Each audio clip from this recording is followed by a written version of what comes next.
tout un champ de la pathologie des épithéliums qui est en train de s'ouvrir aujourd'hui, avec la découverte que ces transports paracellulaires sont des transports qui sont en réalité extrêmement contrôlés par des facteurs qui deviennent de plus en plus... Enfin, les facteurs ne sont pas de plus en plus nombreux, les facteurs sont ce qu'ils sont, mais la connaissance de ces facteurs s'élargit. Alors, qu'est-ce qu'on connaît aujourd'hui qui est capable d'agir sur le transport épithélial de calcium à travers l'épithélium intestinal?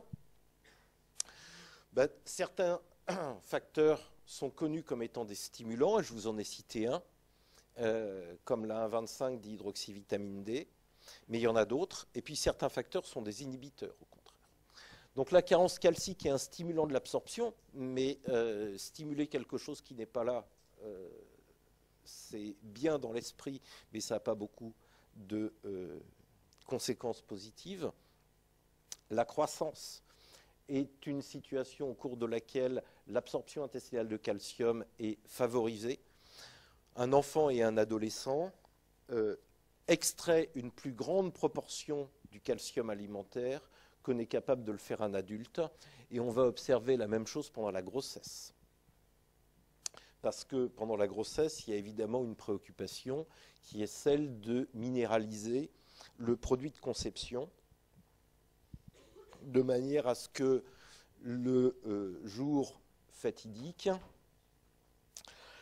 ce ne soit pas un mollusque qui soit délivré à l'admiration de ses parents et du cercle familial réuni. Au passage, vous remarquerez peut-être que j'ai mis dans la liste la grossesse, mais je n'ai pas mis la lactation. Au cours de la lactation, l'absorption intestinale de calcium de la mère qui allaite n'est pas stimulée par rapport à ce qu'elle est chez une femme non allaitante et une femme non enceinte. Et pourtant, le besoin en calcium de cette femme augmente, puisqu'elle va en donner tous les jours une quantité significative à son enfant. La conséquence de ça est que la minéralisation de l'enfant pendant la période de lactation se fait en général aux dépens du squelette de sa mère. Donc la mère se déminéralise pour minéraliser son enfant, ce qui est un très bel exemple d'amour maternel, sauf que la plupart du temps, elle n'est pas au courant qu'elle est en train de faire ce cadeau. Mais bon, les plus beaux cadeaux sont ceux dont on n'a pas conscience. La bonne nouvelle, c'est qu'une fois qu'elle a fini d'allaiter, elle va se reminéraliser, en tout cas si elle se met dans les conditions qui lui permettent de le faire, c'est-à-dire si elle a du calcium dans son alimentation. Les oestrogènes favorisent l'absorption intestinale de calcium. C'est pour ça que, entre autres, que la grossesse, c'est une période au cours de laquelle l'absorption est favorisée et que la lactation ne l'est pas, puisque vous savez que la concentration d'oestrogène, normalement, est basse pendant la lactation et reste basse, alors qu'elle est élevée pendant la grossesse. Alors au contraire, il y a des facteurs qui défavorisent le vieillissement. Toute la question est de se mettre d'accord sur l'âge à partir duquel on commence à être vieux. Je ne me prononcerai pas sur la question. En ce qui me concerne, cet âge se déplace d'1 an tous les ans.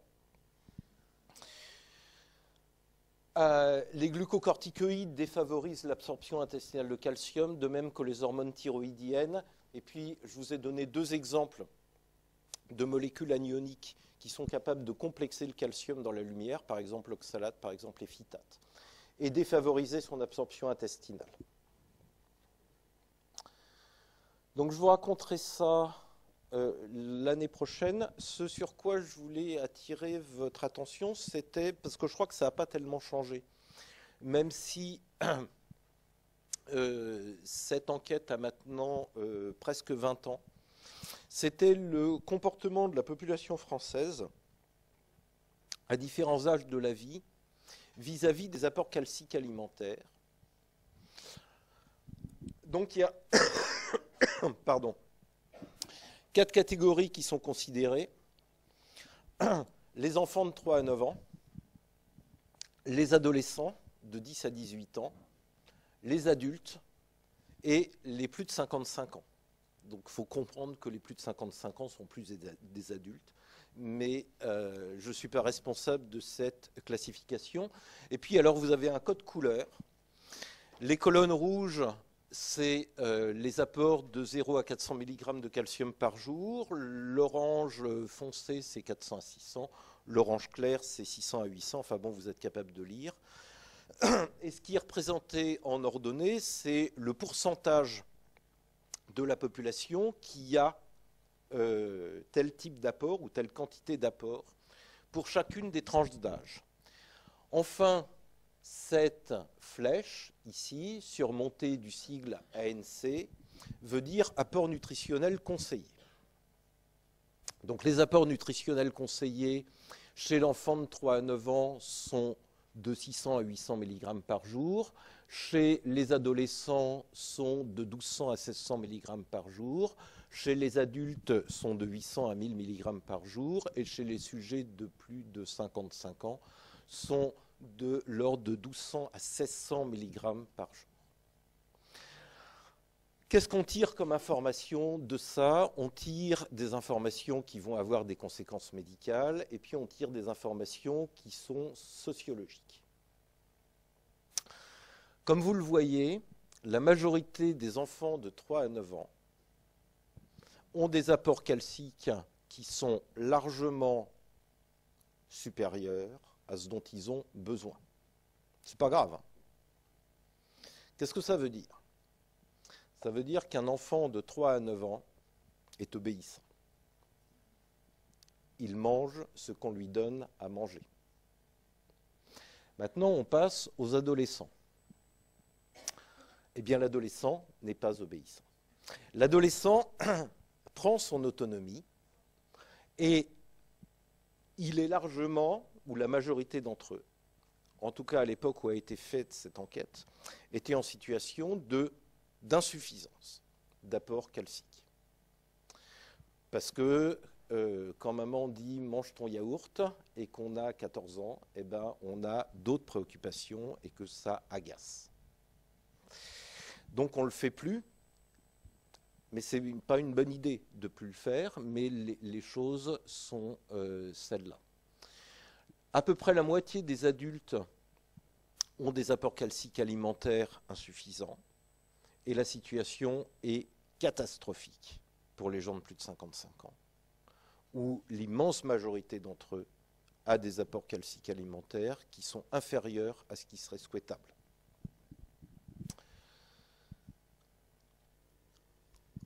Et puis on termine par le fer. Là aussi, le fer, c'est quelque chose qui est absorbé dans le duodénum. Où est-ce qu'on trouve du fer? Ben, en grande majorité, à deux endroits. Évidemment dans les érythrocytes, puisque le fer est avec l'hème, dans l'hémoglobine, et puis dans les macrophages, qui est un site de réserve du fer dans l'organisme. Donc il y a un stockage macrophagique du fer qui peut être libéré lorsqu'on en a besoin pour favoriser l'érythropoïèse.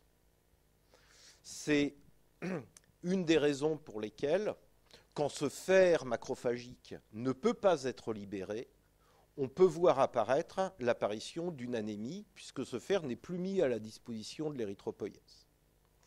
Et vous savez, non, vous n'avez pas fait d'hémato encore. Non. Ben, on vous apprendra en hématologie que les syndromes inflammatoires prolongés peuvent s'accompagner de l'apparition d'une anémie qu'on appelle une anémie inflammatoire, parce qu'il y a une séquestration macrophagique du fer.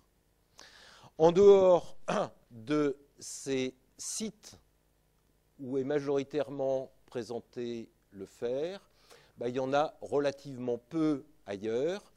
Il y en a un petit peu dans la moelle érythroïde, et cette quantité qui est faible est absolument nécessaire à la synthèse normale des érythrocytes. Alors d'où provient le fer? Ben, comme tout ce dont on a besoin, en dehors de l'oxygène, ça provient de l'alimentation. Et c'est absorbé par la muqueuse intestinale, mais pas n'importe où. C'est absorbé très majoritairement dans le duodénum par des mécanismes qui sont maintenant mieux connus et qui reposent sur l'expression dans la membrane apicale de ces érythrocytes. Donc vous voyez que la membrane apicale des érythrocytes, c'est une zone encombrée, hein. On a introduit un certain nombre de transporteurs les uns avec les autres. On ne les a jamais tous représentés en même temps dans une cellule parce que je ne sais pas si l'écran suffirait, mais la variété de protéines responsables de transport qu'on trouve dans la membrane apicale d'un érythrocyte villositaire, c'est quelque chose d'assez considérable. Et à l'intérieur, donc dans cette membrane, on trouve un cotransport entre le fer ferreux et un ion hydrogène. Donc vous avez compris que c'est une molécule qui va être finalement indirectement énergisée par l'activité aussi d'un échangeur sodium-proton, qui permet l'entrée de fer dans la cellule. Donc c'est bien le fer ferreux qui est absorbé, ce n'est pas le fer ferrique. Et pour cette raison-là, la membrane exprime une enzyme qui est capable de réduire le fer ferrique en fer ferreux, de manière à optimiser l'absorption du fer qu'on a à notre disposition.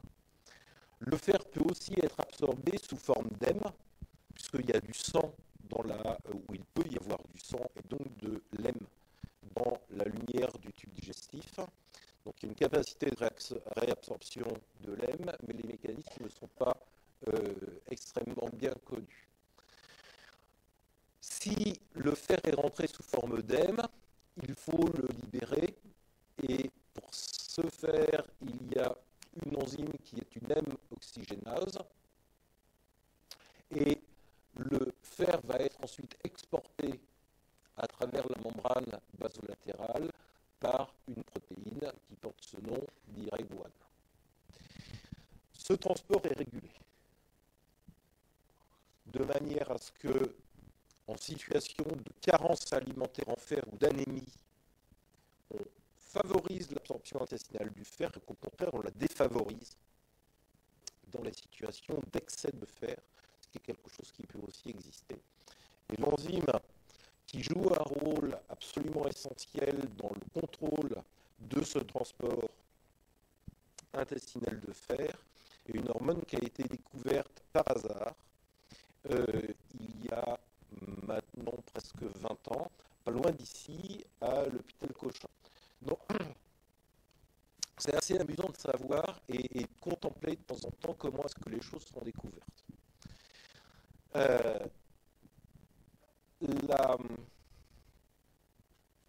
L'histoire, rapidement, est la suivante. Il y avait un groupe de recherche dans le centre de recherche de Cochin qui avait fait l'inactivation d'un gène, je ne sais plus exactement ce que je cherchais, c'était un facteur de transcription, un truc comme ça. Donc ils s'intéressaient à ce facteur de transcription et ils ont fait un modèle de souris dépourvu de ce facteur de transcription par des phénomènes, enfin, d'expériences de recombinaison homologue. Ou transgénèse, je ne sais plus. Et puis en fait, leur souris n'avait pas de phénotype. Donc la souris est devenue absolument inutile.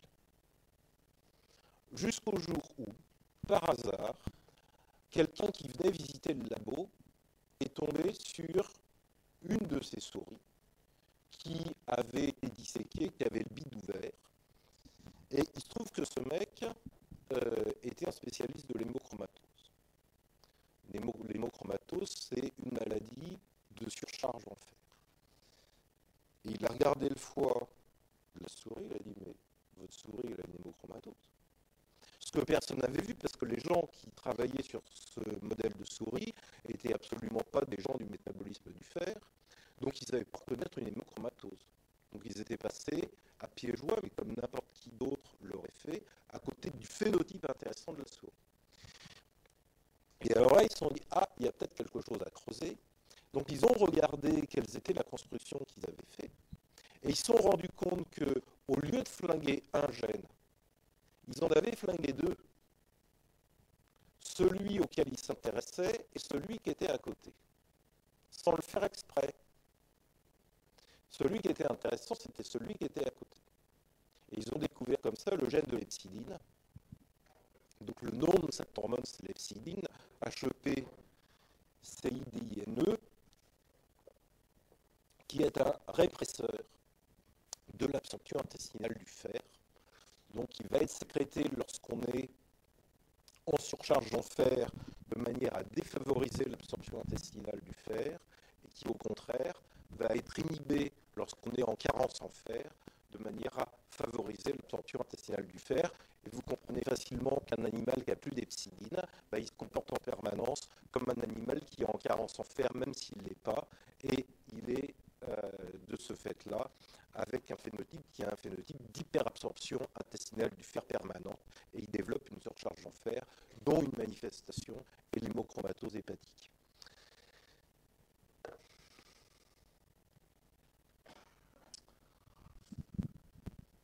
Bon, les points clés sont courts aujourd'hui, mais néanmoins clairs. On en a fini avec ce survol de la physiologie du tube digestif. On se reverra dans quelques semaines pour la physiologie du rein. D'ici là,